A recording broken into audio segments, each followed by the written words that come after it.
Good evening students. अभी अभी हमने नए साल के उपलक्ष्य में कुछ वीडियोस डाले थे। उसमें सांस्कृतिक प्रोग्राम के थे, कुछ डांसेस के थे, कुछ आध्यात्मिक प्रोग्राम थे। मैं चाहता हूं कि आप उन लोगों को भी बताएं जो लोग आध्यात्मिक हैं या जो लोग थोड़ा डिप्रेशन में रहते हैं पढ़ाई के कारण या सुस्त रहते हैं, तो उनको थोड़ा सा एंटरटेनमेंट भी करने की ज़रूरत है, तो वो हमारे वीडियोस देख सकते हैं। आज हमारा मेन जो टॉपिक है वो है कंजक्टिवाइटिस को लेकर। ये एक प्रकार का आइज़ में होने वाली एक बीमारी है, एक आई डिसऑर्डर है। इसमें क्या होता है कि कंजक्टाइवा में इन्फ्लामेशन हो जाता है।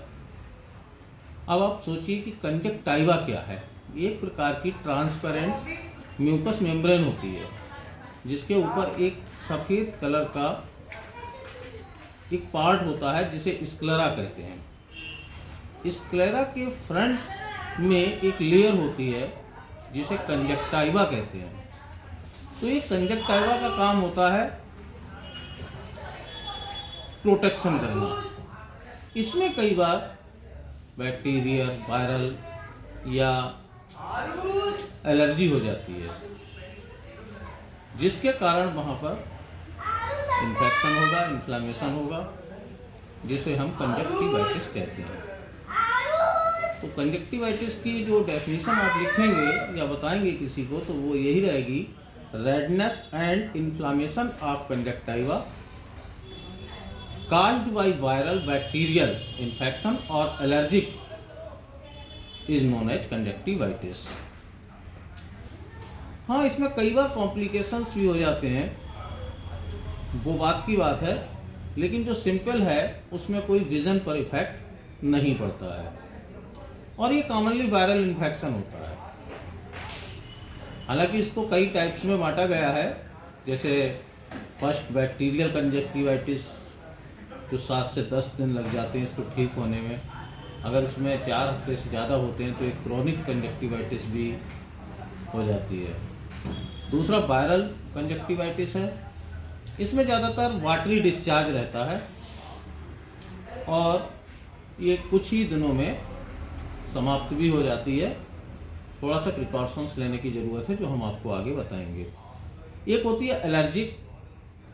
ये ज़्यादातर सीजनल होती है, मार्च अक्टूबर के महीने में होता है, जिस समय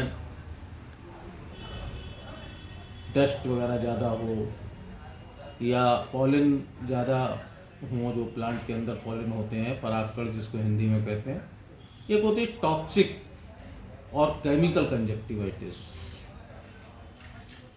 और 5वें नंबर पर आता है कंजक्टाइवल हेमरेज, जिसमें कंजक्टाइवा के पास में जो छोटी छोटी ब्लड वेसल्स होती हैं वो रप्चर हो जाती हैं, जिसको हम कंजक्टाइवल हेमरेज कहते हैं।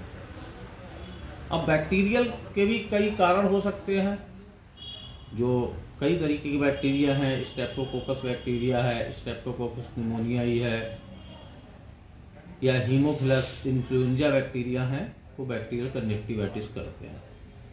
जो वायरल कंजक्टिवाइटिस है, एडिनोवायरस है, हर्पीस सिम्प्लेक्स है और कोरोना वायरस भी कंजक्टिवाइटिस करता है। एलर्जिक में इम्यूनोलॉजिकल प्रॉब्लम्स होती हैं या हाइपर सेंसिटिविटी रिएक्शन के कारण होती है, एलर्जिक रिनाइटिस के कारण हो सकती है, तो ये कंजक्टिवाइटिस करती है। केमिकल और टॉक्सिक, यदि कोई इरिटेंट या इरिटेटिंग सब्सटेंस आइस के अंदर एंटर कर जाता है तो फिर ये केमिकल या टॉक्सिक कंजक्टिवाइटिस कहलाती है। कई बार फॉरेन बॉडी या स्मोक या हेयर स्प्रे या स्विमिंग पूल में जो क्लोरीन सब्सटेंस होते हैं वो आइज में पहुंच जाते हैं, जिसकी वजह से भी कंजक्टिवाइटिस होती है। सब कंजक्टाइवल हेमरेज ये भी एक प्रकार का कंजक्टिवाइटिस ही है।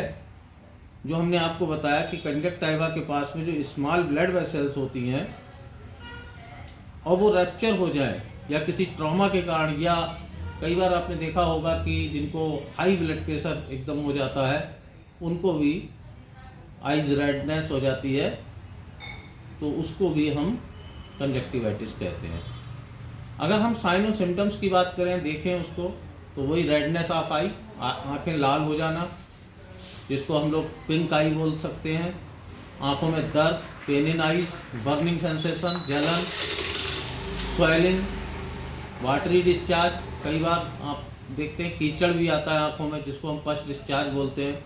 फोटोफोबिया, अगर हम टॉर्च उसको देंगे तो उसको एकदम सेंसिटिविटी होगी।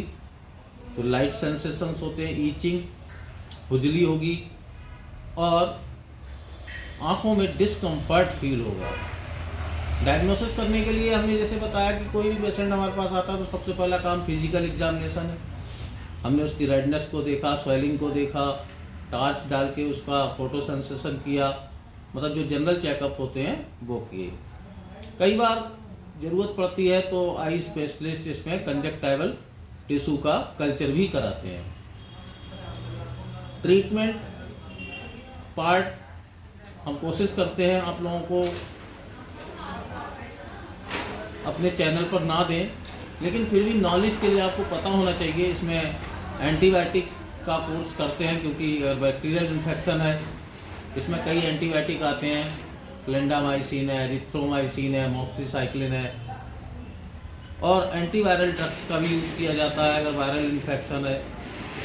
एंटीहिस्टामिन भी दिए जाते हैं और कॉर्टिकोस्टेरॉइड की भी ज़रूरत पड़ जाती है। मेन इसमें अगर आँखों को आरओ वाटर से या साफ पानी से धोया जाए तो उससे भी काफ़ी रिलीफ मिल जाता है, और वार्म कंप्रेशन भी देते हैं, गर्म कपड़े से उसकी आँखों की सिकाई की जाती है। हाँ, इसमें प्रिकॉशंस और ये लेने की ज़रूरत है, और इसमें कुछ इंस्ट्रक्शंस होते हैं। जैसे मान लीजिए किसी को कंजक्टिवाइटिस हो गई है तो उसको आँखों को बार बार अपने हाथों से या किसी कपड़े से नहीं रगड़ना चाहिए।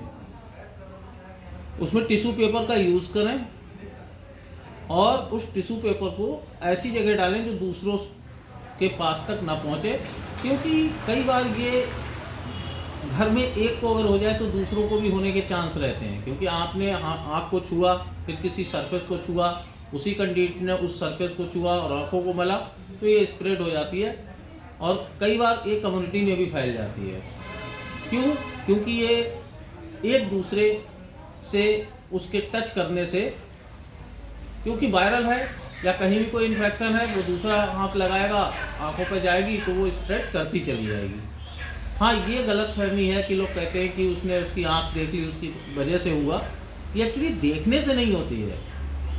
ये अगर आप अपने आँखों को छूते हैं और फिर उसको हैंड वॉश कर देते हैं जो दूसरों को स्प्रेड करने से बचाए, तो इसमें प्रिकॉशंस यही लिए जाते हैं कि दूसरों को बचाने के लिए आप खुद प्रिकॉशंस लें।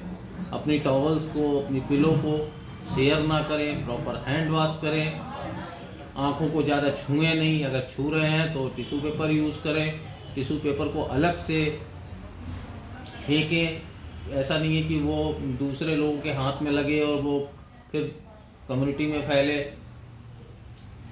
और कॉम्प्लिकेशंस इसमें कई बार होते हैं। कभी कभी तो ये होता है इसमें कॉर्निया के पास में वाइट स्पॉट तक आ जाते हैं और उसमें फिर विज़न देखने में भी कमजोरी हो जाती है। आइज़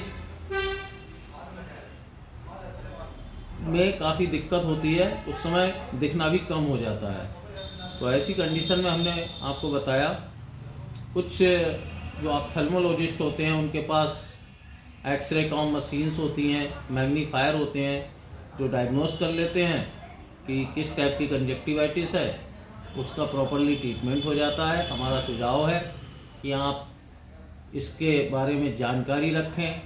जो स्टूडेंट्स हैं वो इसके क्वेश्चंस के रूप में पढ़ें और जो प्रॉपर जनरल लोग हैं वो इससे कैसे बच सकते हैं और अगर हो जाए तो उसमें क्या प्रिकॉशंस ले सकते हैं। डॉक्टर्स को दिखाएं, अपने पास में जो भी क्लिनिशियन है, ऑप्थेल्मोलॉजिस्ट हैं, उनसे राय लें और इसका प्रॉपर ट्रीटमेंट करें अपनी इच्छा से। ऐसा नहीं है कि कोई स्टेरॉइड डालने लगता है, कोई मेडिकल पर जाके उन्होंने कोई भी आई ड्रॉप दे दी और वो डाल ली। ऐसा ना करें, क्योंकि आइज़ भी एक बहुत इम्पॉर्टेंट ऑर्गन है हमारी बॉडी का। आप ध्यान रखें।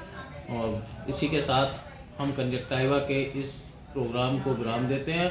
आगे इससे संबंधित कोई जानकारी होगी तो हम आपको देते रहेंगे। हमारे चैनल को सब्सक्राइब करें, लाइक करें, शेयर करें, जिससे आपके पास नोटिफिकेशन आते रहे और हम आपको time to time different type की डिजीज़ के बारे में बताते रहें।